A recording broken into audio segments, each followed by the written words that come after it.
I grew up in a very atheistic family in the most atheistic country in Europe. When I moved to England, I came in contact with Muslims for the very first time, as the one of the only few things I knew about them was that they were terrorists. Religion had never been an option for me. I grew up in a very atheistic family in the most atheistic country in Europe. My mother made sure my thinking was very rational and I felt even hatred towards Christianity.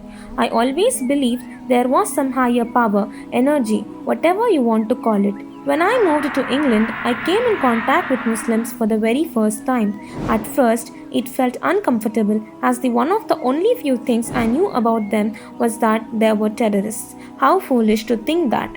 After a year in London, I changed jobs and worked with Muslims.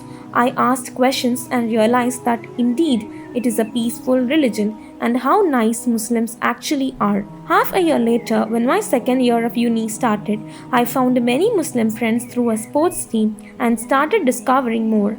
At the same time, I started asking my Christian colleagues about God and their religion. I felt the need to find out as much as possible. I wanted to find my way. One lonely night, I prayed to God for the very first time. I didn't know which God, what religion, or how to pray, but I asked Him for something.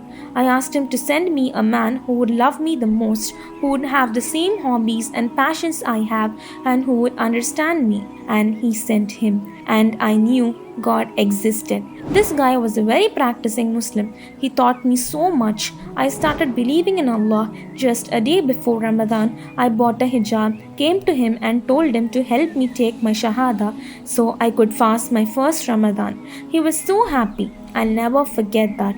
We got married 2 months later. Becoming a Muslim was the best decision of my life. Alhamdulillah.